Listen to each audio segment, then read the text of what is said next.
Muy buenas tardes a todos y bienvenidos a esta conferencia organizada por hazteoír.org que se retransmite en directo a través de streaming. Hoy tenemos la suerte de contar con nosotros con la profesora Alicia Rubio Calle, quien nos hablará de un tema de gran actualidad como es, lo hemos titulado así, ¿sabes lo que quieren enseñarle a tus hijos en el colegio? Las leyes de adoctrinamiento sexual. Y al mismo tiempo pues os hemos dejado en vuestros asientos, y si no lo tenéis pues lo pedís, un librito que bueno, pues lo tenéis en primicia porque ha salido hoy de la imprenta. Nos han traído los primeros 100 ejemplares para poder repartirlos hoy aquí, y dentro de poco pues nos entregarán el resto, hasta 100.000 ejemplares. Queremos concienciar a la sociedad española, a los padres, sobre esas leyes que se han aprobado en varias comunidades autónomas y que de alguna forma están imponiendo una visión ideológica de la sexualidad a nuestros hijos en los colegios, y sobre eso nos va a hablar precisamente hoy la profesora Alicia Rubio. Ella es madre de familia, es responsable de educación de la Asociación Profesionales por la Ética. Ella en 2008 presentó su objeción de conciencia para que sus hijos no asistieran a esa asignatura que se aprobó por el gobierno de José Luis Rodríguez Zapatero, Educación para la Ciudadanía, y muy recientemente pues ha publicado un libro titulado Cuando nos prohibieron ser mujeres y os persiguieron por ser hombres, precisamente, que trata sobre la ideología de género y estas leyes que imponen una visión del mundo sobre nuestros hijos, sobre el sistema educativo y sobre la sociedad. Alicia, tenemos la suerte de que Alicia nos explica todas estas cuestiones con un lenguaje claro y divulgativo, fácilmente entendible por todos. Y nosotros hemos querido organizar esta conferencia porque Hazteoír está comprometida como asociación con las libertades fundamentales, y desde luego con esa libertad fundamental que es la libertad que tenemos los padres para educar a nuestros hijos conforme a nuestra conciencia, ¿no? Por eso hemos querido organizar esta conferencia en hazteoír.org. Agradecemos a Alicia su presencia esta tarde con nosotros y les invito a escucharla tanto aquí en nuestra sede como a los que nos estéis viendo desde internet. Muchas gracias. Pues muchas gracias, Ignacio, y muchísimas gracias a todos por venir. Bueno, yo lo que tengo, soy profesora de instituto, entonces mis presentaciones son muy didácticas, tiendo a enrollarme un poco. Si hay alguna palabra, yo supongo que en general las personas que estáis aquí sabéis de este tema, pero si hay alguna palabra que no quedará clara, levantáis la mano y lo explico inmediatamente. Bueno, se titula ¿Sabes lo que quieren enseñar a tus hijos en el colegio? El título en realidad no es cierto, en el sentido de que ya llevan enseñándolo algún tiempo. Es decir, ahora simplemente lo que ha pasado es que ya nos han puesto la soga al cuello y la empezamos a notar. Es decir, ahora ya las leyes obligan y las leyes castigan al disidente. Pero esto ya lleva tiempo.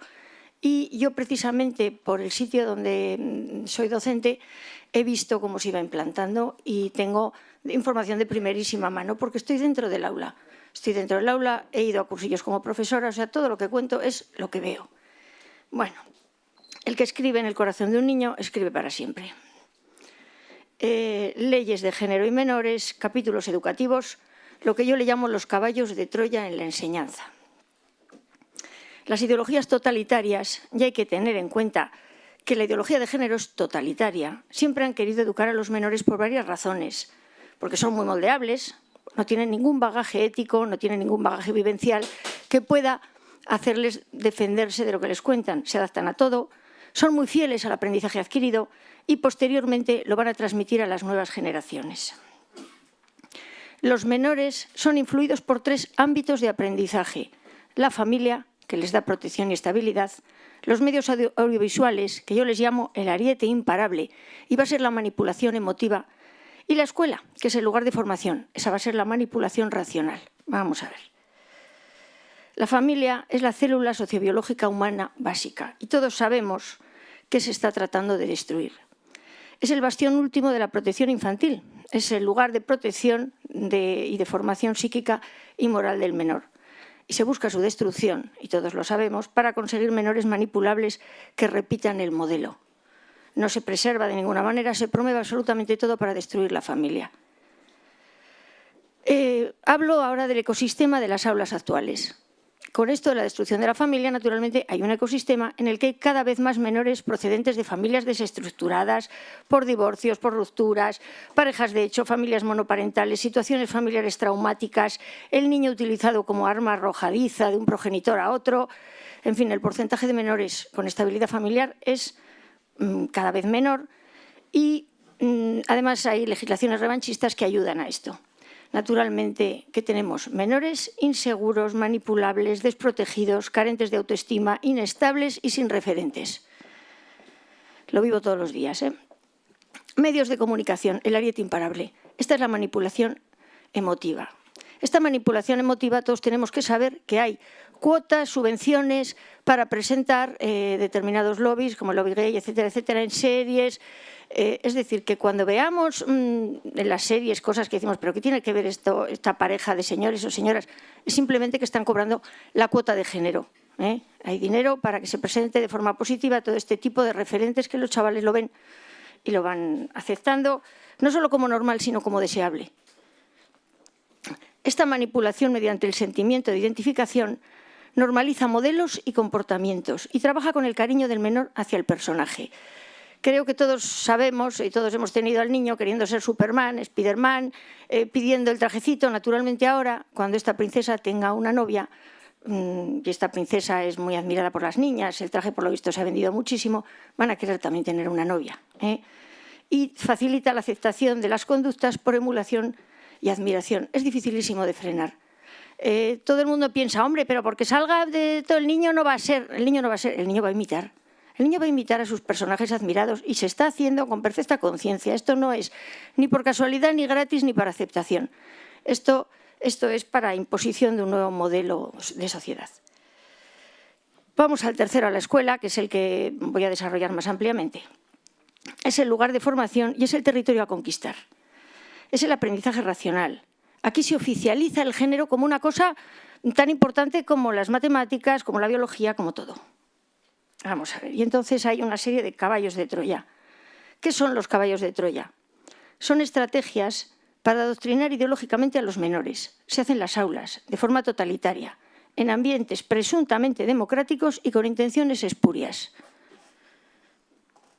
¿Qué información reciben los menores en las aulas a través de estos caballos de Troya? Caballos de Troya que son al margen de los padres, al margen del derecho a la educación que tenemos los padres a los hijos, al margen de la moral familiar, al margen de que sean informaciones ideológicas y no sean científicas, que sean controvertidas, les da lo mismo. ¿Qué se hace? Se impone una moral estatal. Se vulneran derechos fundamentales del menor, su ética individual y su conciencia. Se vulnera el derecho de los padres a educar a sus hijos. Y además se actúa sin buscar la felicidad del menor. Se dice que es por la felicidad del menor, pero una cosa es el objetivo expreso de todo esto y otra el objetivo tácito. La intromisión comenzó con un grupo de asignaturas ideologizadas y obligatorias llamadas Educación para la Ciudadanía. De esto sé yo mucho. A mí me lo hicieron pasar muy mal. Fui la única objetora con mis hijos en un centro público. Yo los llevo a un centro público, soy profesora de un instituto público. Y verdaderamente vi cómo el comisariado político funcionaba estupendamente, con menores, que es lo peor. Bueno, la oposición social hizo que se eliminara esta intromisión de ideologías de forma parcial y temporal. Pero digamos que aparte de que la educación para la ciudadanía, el año pasado yo con mi hijo pequeño todavía seguía objetando, porque sigue ahí, es verdad que se neutralizó, pero ahí siguen. Y naturalmente han venido los nuevos arietes, los nuevos caballos de Troya. Por todo ello se han empezado a sacar leyes ideológicas. Estas leyes ideológicas tienen lo que yo les llamo nombres orwellianos. Si dice que es para la salud sexual y reproductiva, ni es para la salud sexual, porque es a base de sustancias francamente malísimas, y desde luego reproductivo, nada. Si dice que es igualdad entre hombres y mujeres, mentira, no hay igualdad entre hombres y mujeres. Contra la violencia de género, mentira, se genera más violencia de género. De derechos de los transexuales, mentira. De derechos de los lobbies homosexualistas que quieren aumentar la ratio. Y de igualdad LGBT y heterosexuales, otra mentira. De igualdad, de desigualdad entre heterosexuales, porque yo a la Alicia Fuentes famosa, de la que han oído ustedes hablar, yo le llamo ley de heterofobia. Es decir, realmente es vulnerar los derechos de los heterosexuales y convertirlos en ciudadanos de segunda. Bueno, todas estas leyes presentan capítulos educativos de acción en el aula y penas para el disidente que se niegue. son los delitos de LGTB-fobia y de machismo. Ya tenemos algún caso con la famosa Ley Cifuentes. Esto se va a ir apretando, tenemos la soga en el cuello y se va a ir apretando. Que nadie se engañe, porque esto están en la danza todos los gobiernos y el siguiente va a apretar un poco más el lazo. Bueno, hay 4 caballos de Troya, 4 armas de ataques al menor dentro del aula. Vamos a verlas. La manipulación de los textos. Esto le llaman transversalidad. Todos los textos tienen que hablar de ideología de género. Imposición de cursos de formación a los profesores. Los profesores tenemos que ir a cursos para dar dentro del aula ideología de género. Imposición de fiestas, jornadas, campañas y eliminación de otras. Ahora lo vamos a ver. En la Ley Cifuentes está muy claro, hay que celebrar en las aulas el orgullo gay, hay que celebrar en las aulas la ley con el odio la ley contra el odio al transexual, hay que celebrar estas cosas. Bueno. Y, naturalmente, el acceso a los menores para cursillos que los dan colectivos adoctrinadores. Bueno, veamos los textos. Los textos hacen científicas informaciones ideológicas. Aquí tenemos un texto en el que ponen el género, que está el tercero, está ahí el muñequito, el niño encima, lo ponen a la altura del derecho, de la democracia, del lenguaje moral, de la libertad y de la justicia, para que os vayáis haciendo idea. ¿Vale? Reducen otros contenidos.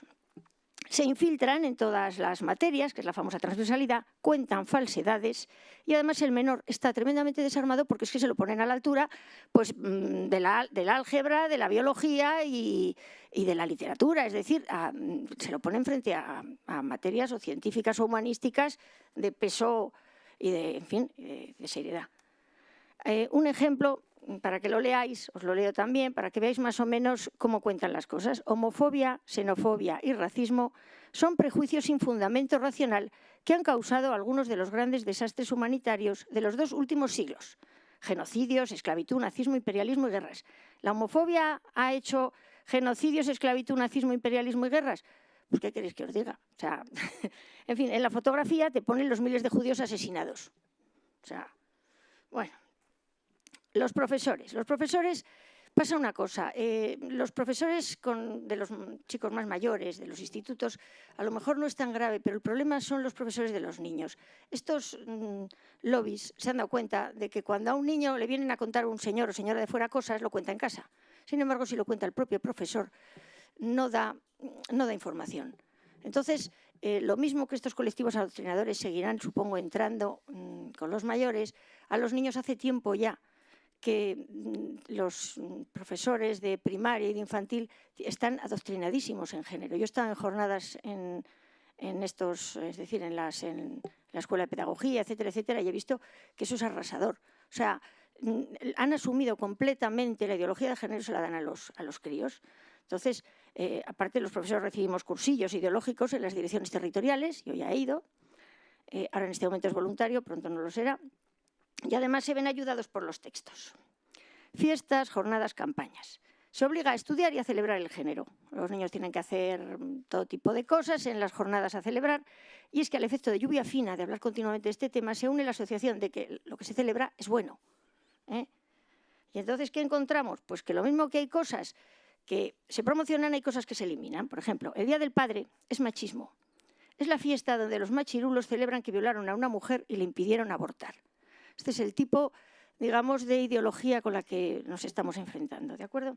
Aquí vemos también a unos chavales en un instituto festejando el día contra la transfobia, etcétera.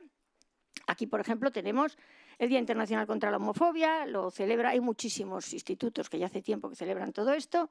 Esto es del 2013-2014, o sea, quiero decir que ahora ya os digo que lo que estamos es simplemente viendo cómo se nos cierra el círculo. Cursillos de colectivos adoctrinadores, el 4º punto.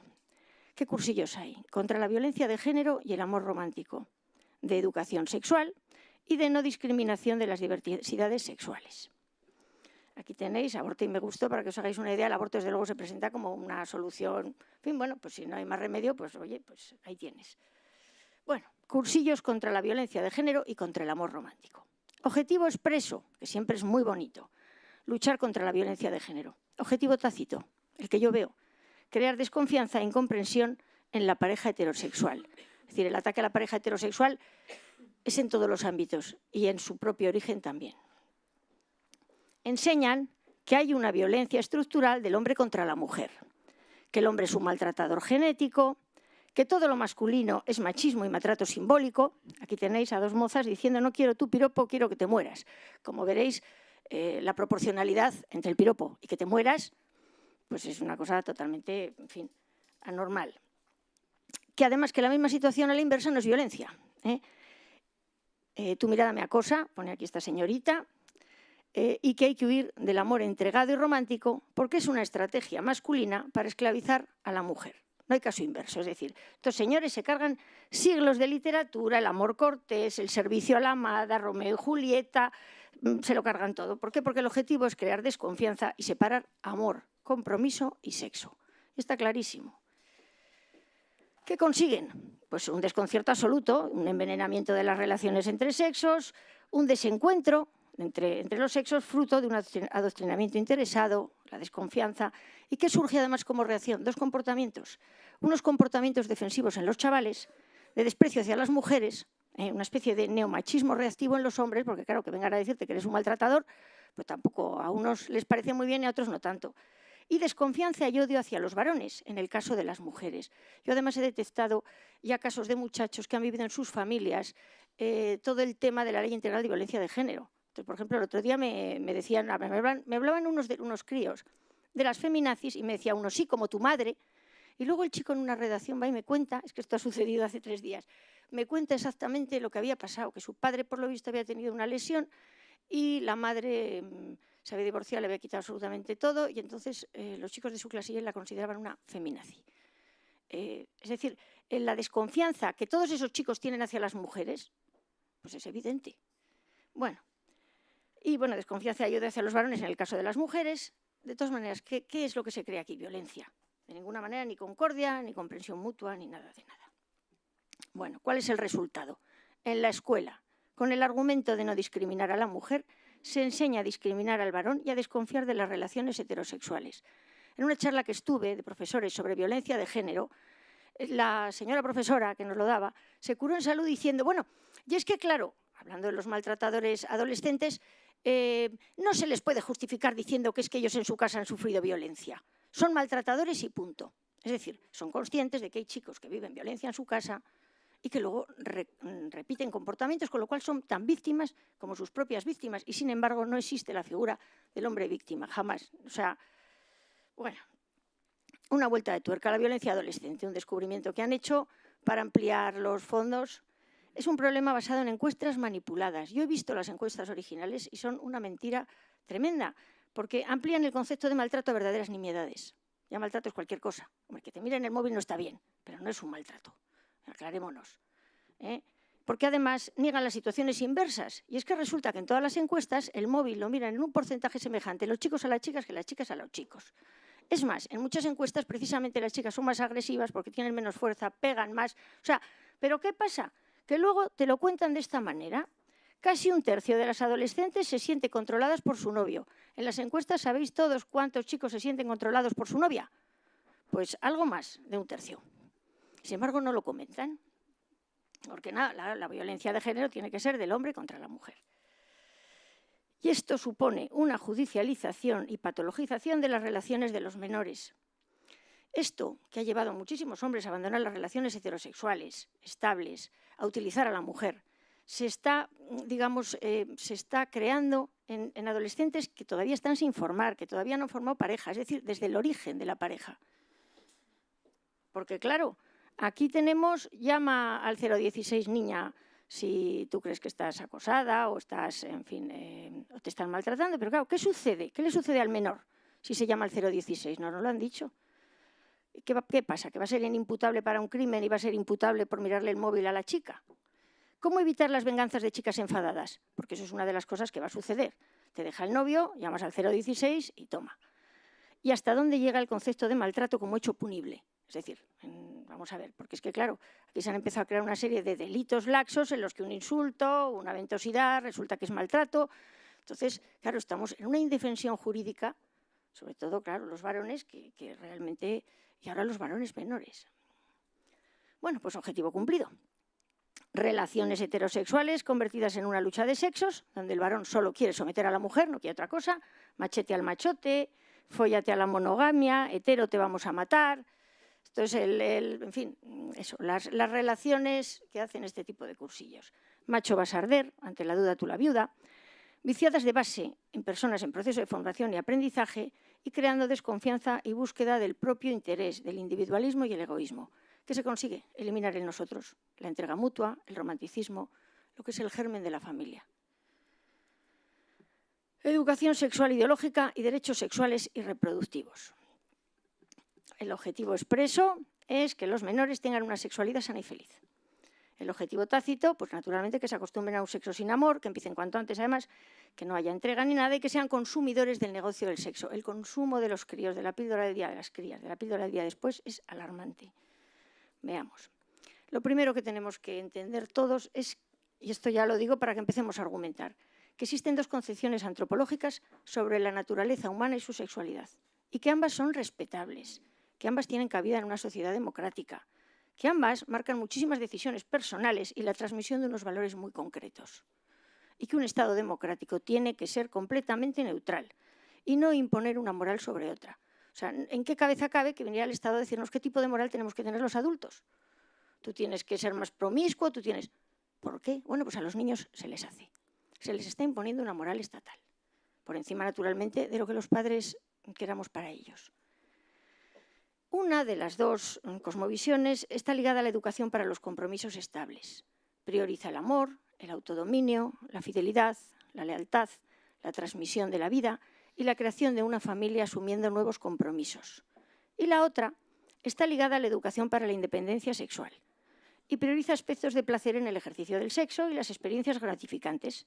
Se centra en medidas contraceptivas y evitar enfermedades de transmisión sexual y busca la autorrealización personal y el ejercicio de la libertad, sin referentes religiosos o morales. Muy bien, que cada uno elija la suya. Lo que no puede ser es que nos las impongan. Y además, no olvidemos nunca que las dos son respetables. Sin embargo, por la importancia de algunos organismos internacionales que han tomado partido por una de ellas, por intereses de muy variado origen, los Estados, que se amparan, por cierto, en una especie de recomendaciones que hacen y firman una serie de convenios que luego aplican sin tener por qué, dejan de ser imparciales y imponen una educación sexual que además no ha demostrado absolutamente nada de lo que dice que va a conseguir. Ni tenemos niños más sanos, ni tenemos niños más libres, ni tenemos niños más felices, ni tenemos niños más dueños de sus vidas. O sea, los meten en una serie de complicaciones para las que no están preparados y que además les acaban afectando a la salud. ¿En qué consiste esta educación sexual que se imparte a nuestros menores? Bueno, pues esta foto que pongo es lo que se mandó a mi centro. Cuando se puso en marcha la ley AIDO, inmediatamente Durex mandó a todos los centros educativos unos preservativos que parecían caramelos para repartir a los chavales. Este es uno de ellos. Este es el preservativo, ahí donde pone Durex, pone los motivos por los que los tienes que usar, etc. ¿Cuál es el objetivo expreso? Es una sexualidad que los haga más felices y más dueños de su destino. En el caso de los adolescentes, a partir de 12 años les dicen exactamente esto. Practica sexo cuando te sientas preparado. Todo vale en el sexo si hay consentimiento. Y todo tiene solución, la que sea, incluido el derecho al aborto. No hay problema. Claro, con estas indicaciones, y ahora vamos a si esto es corrupción de menores o no lo es, se les informa de diversas prácticas sexuales. Sexo anal, petting o masturbación mutua, que se llama así, que yo lo aprendí en las clases de educación sexual de los niños, lesbianismo, homosexualidad, sexo oral. De hecho, siempre cuento la anécdota de una niña que al salir me dice, ay, profe, yo eso del sexo oral pensaba que era decir cochinerías por teléfono. Claro, porque aquí se aplica a todos los menores al margen de su grado de maduración, al margen de todo. Aquí es ducha para todos y andando. Bueno, todo esto se puede hacer además del coito, para evitar esas famosas consecuencias indeseadas. Se les explican algunos medios anticonceptivos, se les explica que usen el preservativo, que si no está la píldora del día después y si no, siempre se puede recurrir al aborto. Y al aborto se puede recurrir porque además yo tengo conciencia de que hay centros de estos de juventud que pagan abortos a las menores. Bueno, de hecho una compañera mía que también está en clases de estas estaba escandalizada. O sea, estaba escandalizada, decía, yo es que me sonrojaba con las cosas que le contaban a los críos. Bueno, pues efectivamente. Bueno, ¿qué consiguen? Pues el caso es que a más educación sexual y más temprana, en vez de haber menos abortos y tal, lo que hay es más abortos, más enfermedades de transmisión sexual, La píldora del día después se consume sin control y sin conocimiento de los padres.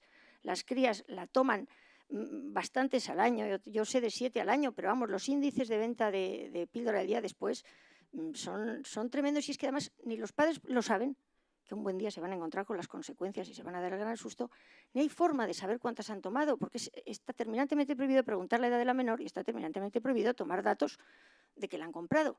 Se expide como si fuera un chicle, las niñas además tienen la sensación de que si algo se les da como si fuera un chicle no tiene ningún efecto secundario, naturalmente que no leen el prospecto, se la toman y claro, y luego reclamaciones al maestro armero, porque luego ¿qué va a pasar con todas estas criaturas?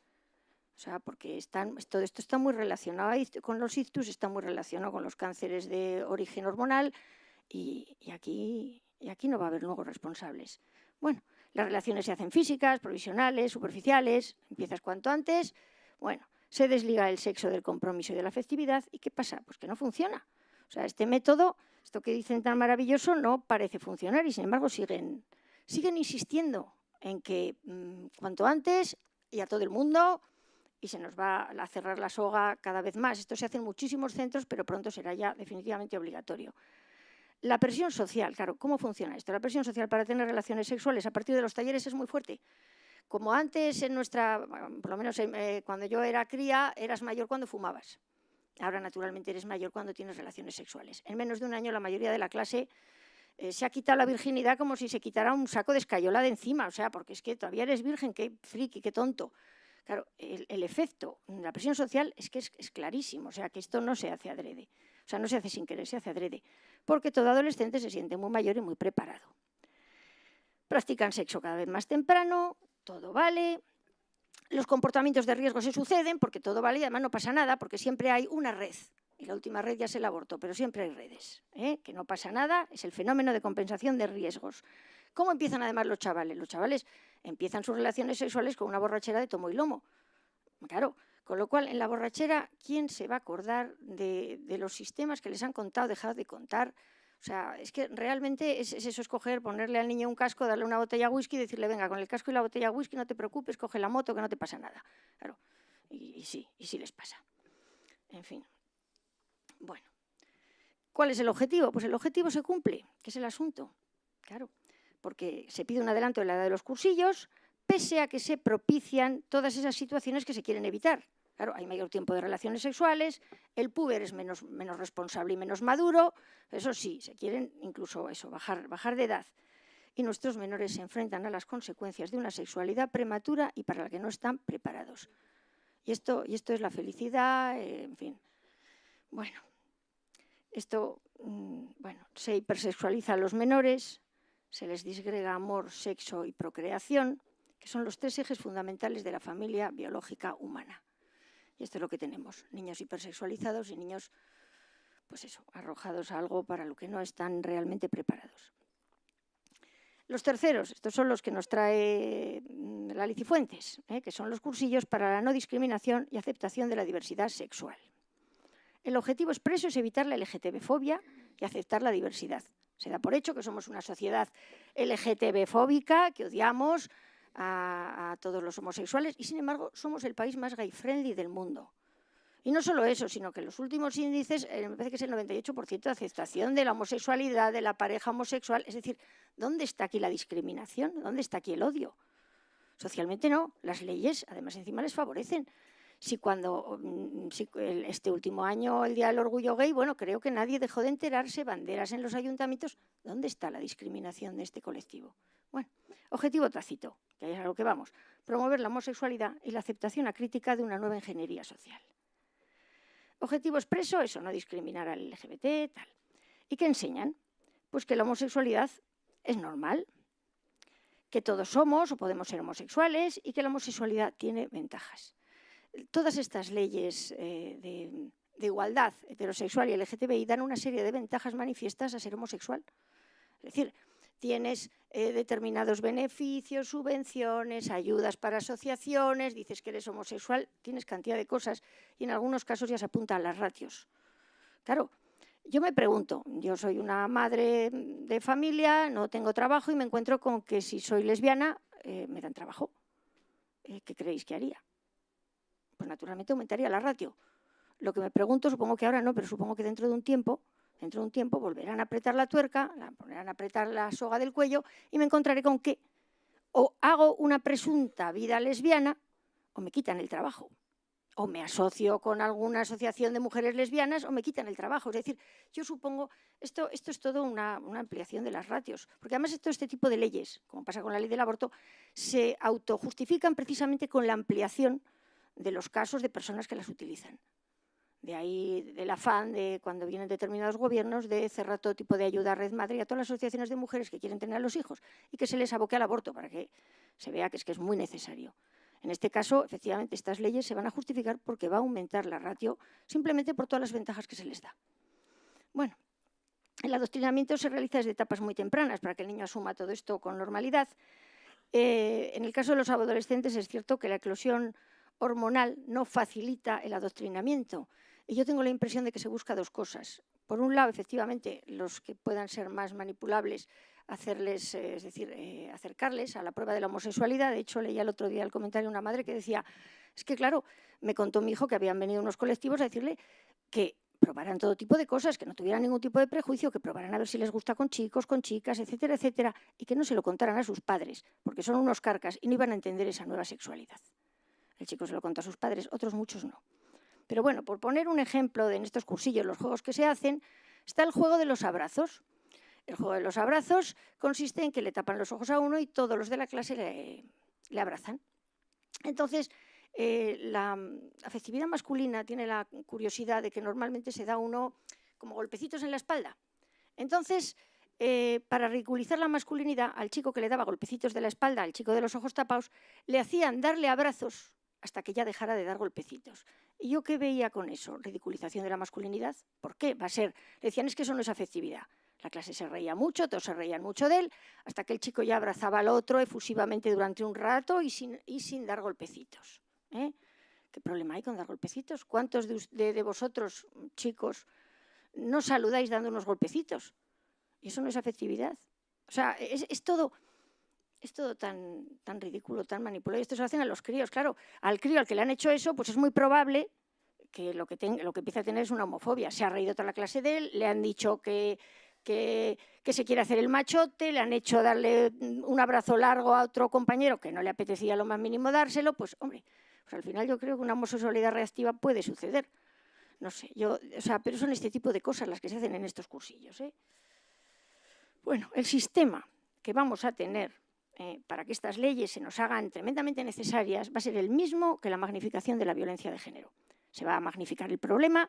De hecho, ya hemos empezado a oír lo mucho que pegan a los homosexuales, cosa que no habíamos oído nunca. De repente pegan mucho. Las estadísticas no coinciden. La policía tiene unas estadísticas y luego resulta que los grupos homosexualistas tienen otras mucho más amplias. Es decir, a un homosexual le pegan y se va a contarlo a su asociación, no va a la policía.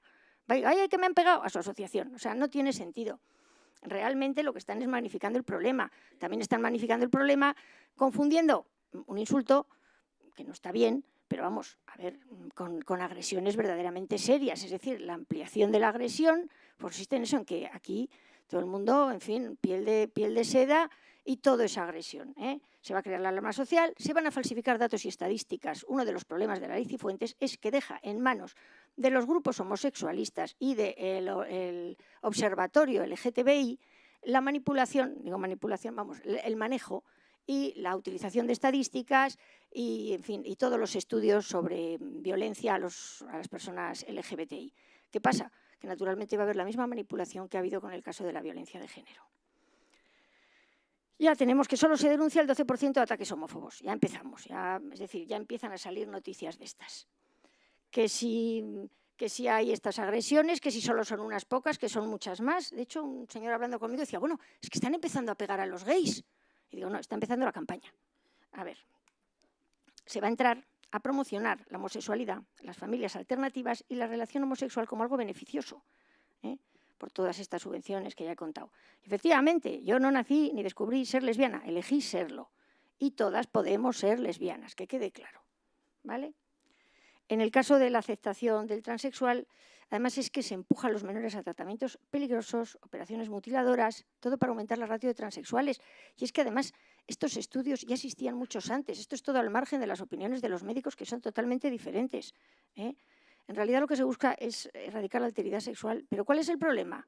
El problema es una de las cosas, de las muchas que se oculta, es precisamente el alto porcentaje de suicidios de transexuales una vez operados. Bueno, lo que digo yo, luego reclamaciones al maestro armero. Cuando a tu hijo le han hecho todo tipo de cosas y luego pues, no era eso lo que la criatura necesitaba, pues luego sucede lo que sucede, pero ¿a dónde reclamas?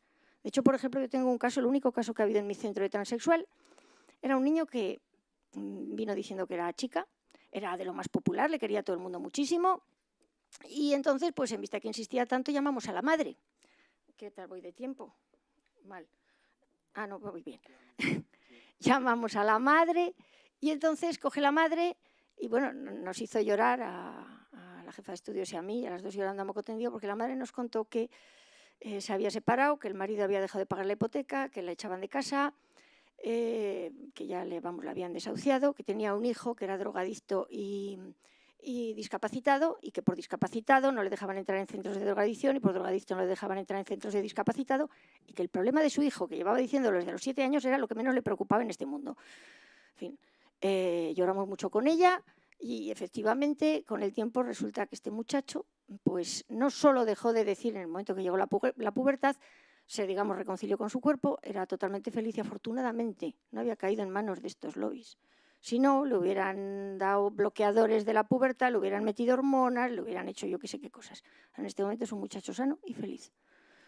Bueno, el objetivo final de la revolución feminista no debe limitarse a eliminar los privilegios masculinos, sino que debe alcanzar la distinción misma de sexo. Las diferencias genitales entre seres humanos deben ser culturalmente neutras.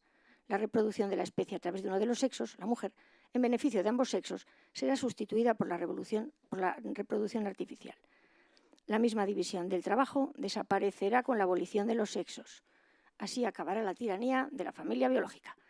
Esto es una de las cosas, esta es Sulami Firestone, ideóloga de género, pero esto es uno de los muchos. Es decir, realmente es que estamos yendo de cabeza a todo esto y es evidente. O sea, que aquí hay un plan organizado y que viene naturalmente de la ONU y que está clarísimo y que además tenemos perfectamente las directrices, están escritas todas. Sin embargo, nuestros gobiernos nos están llevando de cabeza a ello y la gente además no quiere enterarse. Bueno, aquí tenemos un grupo de personas que ya no tienen tanta diferencia sexual y todas estas cosas. Y una cosa, de todo lo que yo voy viendo, la pederastia aparece como el próximo paso de la agenda del género. ¿Cómo se va a hacer? Mediante la bajada del consentimiento sexual del menor, de tal manera que ya no sea delito si el menor da consentimiento, y el reconocimiento de sus derechos sexuales y reproductivos. De hecho, ya la Asociación Psiquiátrica Americana ya pasó de desorden pederástico a opción la pederastia, es decir, ya la convirtió en una opción normal. Se montó allí un tinglao que para qué, es decir, la sociedad todavía no estaba macerada para aceptar eso y tuvo que dar marcha atrás. Lo que significa que aquí estamos en una situación en la que un desorden o un delito pasa a ser un derecho pues porque lo dicen unos señores. Y como hubo mucho follón, pues los señores deciden otra vez que es un desorden la pederastia. Pero ya se está trabajando en ello, Y el reconocimiento de los derechos sexuales y reproductivos del menor también está la ONU trabajando activamente en ello. Y vamos a ver la Guía ONU de Salud Sexual. La Guía UNESCO de Educación Sexual para la Autoafirmación de los Jóvenes, avalada por la Organización Mundial de la Salud, presenta unas directrices internacionales. A partir de los 5 años se aconseja a los educadores la iniciación de los menores en técnicas de masturbación, así como la mentalización en los roles de género y estereotipos. De 9 a 12 años deberán ser instruidos sobre los efectos positivos y negativos de los afrodisíacos. A los 12 profundizarán en las razones para abortar, considerando el tema globalmente como violencia de género, la negativa al aborto. Y a los 15 han de llegar asumiendo su derecho al aborto y el derecho a un acceso seguro. El gobierno inglés sacó una guía sexual precisamente con estos datos de la Organización Mundial de la Salud y de la Guía UNESCO. Y se montó un tinglao de mucho cuidado porque a partir de los 13 años se recomendaban las relaciones sexuales plenas. Y en Inglaterra la edad sexual de consentimiento de los menores es a los 16. Y entonces allí se montó un tinglao de mucho cuidado también y la gente se quejó, pero lo cierto es que vamos a esto. Es decir, lo que ahora todavía no lo aceptamos, dentro de poco tiempo lo aceptaremos como normal. Y bueno, y el asunto, y ahora ya voy, vamos a ver, ¿qué argumentos tenemos? Vamos a ver, hay padres que comparten esta visión de la sexualidad humana, ligada al hedonismo, en fin, al relativismo moral, etcétera, pero otros, en cambio, preferimos otro enfoque y tenemos derecho a ser respetados. Nuestros derechos como padres y como ciudadanos tienen que quedarnos muy claros, porque se vulnera nuestro derecho a educar a nuestros hijos según nuestras convicciones. Eso lo tenemos avalado por todas las legislaciones. Entonces, no sé cómo permitimos que estos gobiernos, y seguimos votándoles, nos impidan el derecho a educar a nuestros hijos en unas convicciones que son tan democráticas y tan respetables como las demás. Se nos considera incapaces de adecuar educadamente. Es decir, a mí esto de que vengan a educar a mi hijo y que diga, o sea, ¿qué pasa? ¿No educo yo? Es decir, yo lo estoy educando, se me acusa de carca, de homófoba y de fabricante de maltratadores. ¿Yo he educado a mis hijos en la homofobia y a mis hijos los estoy haciendo maltratadores? En absoluto, en absoluto. Y no puedo permitir que venga un gobierno o que venga una gente a decirme que yo estoy educando mal a mis hijos. Yo les estoy educando en la igualdad, en el respeto a todos, en la aceptación de los diferentes. Entonces, ¿a qué demonios vienen unos colectivos a meterse y a decirme que yo soy homófoba, fabricante maltratadora, carca? ¿Qué es esto? Se reprueban y desautorizan determinadas elecciones morales privadas tan respetables como el resto. No podemos permitir que nuestras elecciones morales sean despreciadas. Y desde luego no existe la obligación del Estado de velar por los ciudadanos contra su propia voluntad, ni el derecho de modelar conciencias de los menores, ni nada de eso. Porque es que además se están matando moscas a cañonazos. Porque si realmente hay un padre y una madre o una persona que educa a sus hijos mal, ¿qué pasa con el resto? Aquí ducha para todos, para los que se lavan y para los que no. O sea, que es que realmente lo que se están haciendo es una serie de injusticias que es que además no deberíamos permitirlas. Un Estado democrático tenemos que tener claro que ha de ser neutral en estas cuestiones de la elección moral de los ciudadanos. De ninguna manera deben imponer concepciones antropológicas unas sobre otras, ni vulnerar nuestros derechos. Y nuestros hijos, además, es que se asemejan a nosotros. O sea, lo normal y lo lógico, aparte de que creo que nadie quiere a nuestros hijos más que nosotros. O sea, a mí que no me digan que el Estado los quiere más. Sin embargo, el Estado nos impide decidir, es decir, nos impide incluso enterarnos de que nuestra hija aborta. Nos impide incluso decidir qué es lo mejor para nuestro hijo transexual. Nos quita. Ahora ya nos ha quitado la patria potestad en situaciones tremendamente extremas. O sea, parece que es que los quiere más que nosotros. No podemos permitir que el Estado diga que quiere él más que nosotros a nuestros hijos, pero que es que además tenemos derecho a dar una visión de la vida, de la sexualidad, del compromiso, el que nos ha hecho felices a nosotros. O sea, eduquemos a nuestros hijos en lo que nos ha hecho felices y que los demás eduquen a sus hijos en lo que los ha hecho felices. Allá cada cual. Pero lo que no se puede permitir es que critiquen nuestra felicidad, nuestra forma de ver la vida y nuestra forma de concebir el futuro nuestro y de nuestros hijos. Y desde luego el Estado no tiene ningún derecho a modelar conciencias. ¿Qué pasa? Que no tenemos mucho, en realidad creo que la lucha tenía que empezar ya mismo.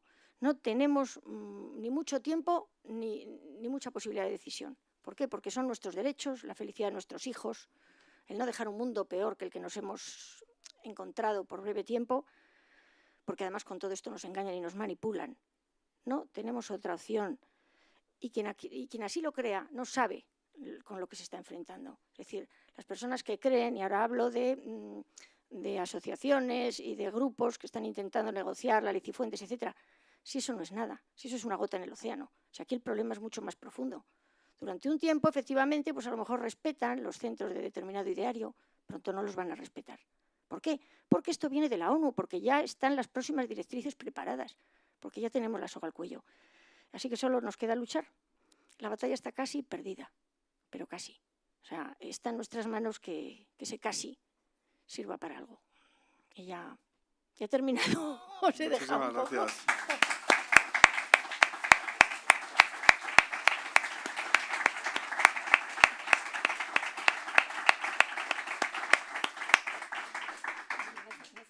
Muchísimas, te has ceñido perfectamente al tiempo. Muchísimas gracias, Alicia. Bueno, gracias a Dios la batalla no está perdida del todo. Hemos perdido mucho terreno, pero bueno, yo creo que también los padres no han reaccionado, no hemos reaccionado precisamente porque no somos conscientes de lo que nos estamos jugando, ¿no? Y qué es lo que quieren imponer a nuestros hijos. Yo recuerdo un artículo de la ley Cifuentes, no recuerdo cuál es el artículo de la ley de adoctrinamiento sexual de aquí de Madrid, que se aprobó muy recientemente, donde se establece que en el caso de un niño transexual cuyos padres no acepten esa transexualidad y produzcan un sufrimiento en el niño, de alguna forma se dice que intervendrán los servicios sociales. No especifica cómo intervendrán, pero obviamente no va a ser para respetar la voluntad de los padres sobre cómo tratar esa situación, ese sufrimiento que padece un niño, ¿no? que dice que es transexual. ¿Cuál dirías que es lo más preocupante de la ley de adoctrinamiento sexual de Cifuentes y las de otras comunidades autónomas? Ese es un artículo que a mí me llamó mucho la atención, pero ¿qué crees digamos, cuál es la disposición más preocupante, ¿no? Digamos, como padre, ¿no? Hombre, ya como padres, entonces hay que ir al capítulo educativo. Es que en realidad, bueno, para el que no lo sepa... Como padres y como ciudadanos, ¿no? También, porque hay disposiciones que no afectan solamente al ámbito educativo, sino que afectan a otros ámbitos, sí. Es que eso, que para el que no lo sepa, estas leyes se han ido ensayando en diversas comunidades autónomas. Es decir, una vuelta de tuerca la dio Feijóo, del PP, ya presentó una ya bastante cruda, que luego mejoraron en Cataluña y que definitivamente la ley Cifuentes ya es un compendio de todo. Uno de los grandes problemas, las multas al disidente. O sea, en este momento es que ya, bueno, una de las cosas tremendas, el delito laxo de homofobia. ¿Qué es homofobia? Homofobia es cualquier cosa que a mí se me ocurra porque yo soy lesbiana y ya está, y es homofobia. Y entonces yo digo, o sea, es eso, es decir, la inseguridad en la que nos dejan, una inseguridad absoluta. Te acusan de homofobia y tú tienes que demostrar que no eres homófobo. ¿Cómo demuestras eso? Porque hay inversión de la carga de la prueba. Entonces, esa es una de las cosas. Desde luego, la entrada de los lobbies, el que en todos los centros haya obligación de celebrar estos días contra la transfobia y todas estas cosas. Es decir, es que verdaderamente esa ley es aberrante de cabo a rabo. Por ejemplo, también para la manipulación, aparte de crear una especie de observatorio LGTBI que se mete absolutamente en todos los ámbitos de la Comunidad de Madrid, todo tiene que pasar por sus manos, es que además ya hay unos códigos deontológicos, se preparan para la prensa, para que cuando hablen de todo este tipo de cosas lo manipulen y lo cuenten de la manera que les interesa. Es decir, es una ley preparada para manipular, desde luego para crear un montón de redes clientelares. Va a haber dinero aquí contra la violencia LGBTI, vamos, a expuertas, que es al final lo que se busca.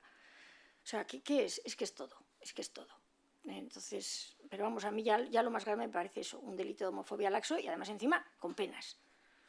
O sea, es... ¿Qué podemos, lo has apuntado al final de tu presentación, qué podemos hacer los padres ante estas situaciones, ¿no? O sea, ¿qué podemos hacer para evitar que nuestros hijos les adoctrinen con esta ideología de género y LGTB y les enseñen estas cosas en el colegio? ¿Qué es lo que podemos hacer? Pues desde luego, claro, lo normal sería que los educáramos en nuestros valores, pero el problema es eso, que reciben una información completamente distinta. Ahora ya hay en muchas familias padres que opinan una cosa y hijos que en este aspecto ya están, no saben los padres cómo y de qué manera, que ya tienen totalmente asumidos todos los dogmas del género.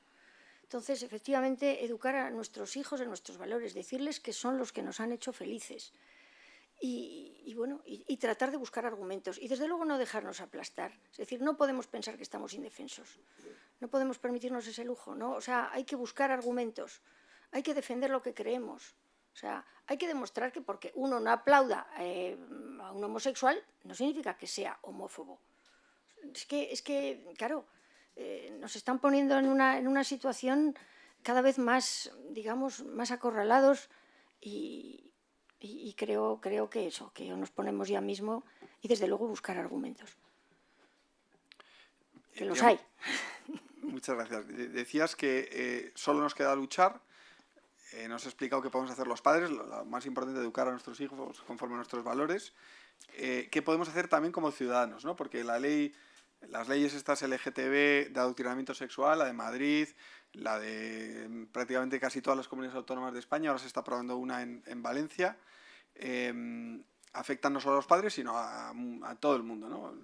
¿Qué podemos hacer como ciudadanos, como sociedad civil? ¿Qué podemos hacer desde Hazte-Oír para intentar impedir que estas leyes se apliquen y para intentar impedir que se apruebe una ley de ámbito estatal, pues que cada vez nuestras libertades sean restringidas? Yo creo, bueno, desde luego asociarse. Como padres, se me había olvidado decir, los que tengan hijos en el colegio, intentar asociarse con otros padres que también estén preocupados y plantar cara y poner dificultades. Los que lleven a los colegios a los concertados les van a suavizar el mensaje, les van a decir que no pasa nada, que esto está resuelto, que no se va a aplicar, que se va a aplicar de manera laxa. Bueno, pues a lo mejor estas generaciones a lo mejor libran en parte, no lo sé, pero desde luego la próxima vuelta de tuerca no va a librar a nadie. Entonces, más vale que ahora nos asociemos, nos quejemos y, desde luego, no votar a las personas que nos están metiendo estas legislaciones. Es que aquí el problema es que todos estábamos muy asustados con el gobierno Zapatero, pero que es que estos señores están haciendo lo mismo o peor. Bueno, en realidad están siguiendo la línea. Es decir, han apretado un poco más la tuerca y aquí todos estamos muy contentos porque, sí, unirnos, asociarnos, plantar cara, argumentar. Y desde luego yo creo en la guerrilla, es decir, que a todo el que se le ocurra cosas, que haga cosas, que escriba en los periódicos, que se meta en chats, que defienda su derecho a vivir su felicidad y a vivir su vida de la forma que le parece mejor. O sea, que es que todo vale y tenemos que hacer de todo. Muchísimas gracias, Alicia. Bueno, pues nosotros vamos a seguir desde Hazte-Oír defendiendo la libertad, la pluralidad de la sociedad española, el que pueda haber distintas concepciones antropológicas, concepciones morales, conviviendo pacíficamente en la sociedad, que no se nos imponga, como has apuntado, que ese es el gran problema de estas leyes, una concepción ideológica y moral, una ideología de género, una ideología LGTB, de forma obligatoria desde el colegio, en todos los ámbitos, en todas las relaciones jurídicas, todas las relaciones sociales, y que bueno, el Estado sea neutral, que no entre en cuestiones que son controvertidas, moralmente controvertidas, donde hay diferentes opiniones en la sociedad española, pues que el Estado deje esa libertad que nos corresponde y bueno, pues creemos que esa es la forma en la que una democracia verdaderamente es una democracia, ¿no? Y vamos a seguir trabajando en esa línea. Vamos a seguir concienciando a la sociedad, movilizando a la sociedad de alguna forma para que la sociedad impida que todo esto se nos imponga, ¿no? De una forma progresiva, pero de una forma totalitaria. Así que muchísimas gracias. Alicia, ¿algún último mensaje antes de que nos despidamos? Sí. Eso, que hagamos todos todo lo que podamos, que es que tenemos el derecho, tenemos la razón además. Porque es que además todas estas cosas nos las han contado como que eran para el bien de los niños, para el bien de la sociedad, para la no violencia, y es que resulta que como ya llevan un tiempo aplicándose, o sea, es todo lo contrario. Entonces, es que además tenemos la certeza de que no solo no son buenas, sino que son nefastas todas ellas. Entonces, vamos a contarlo. Muchísimas gracias, Alicia. Muchas gracias a todos por haber venido. Los que habéis estado aquí en la sede, los que nos habéis seguido desde vuestra casa, muchísimas gracias por bueno, pues por participar de esta conferencia. Y ahora, bueno, se trata también de nosotros contarlo, lo que hemos escuchado aquí, contarlo a nuestros amigos, a nuestros familiares, a nuestros compañeros de trabajo, para que seamos muchos los que nos podamos movilizar contra estas leyes y, sobre todo, mucho más importante, en defensa de nuestras libertades. Muchas gracias. Esta ley diabólica.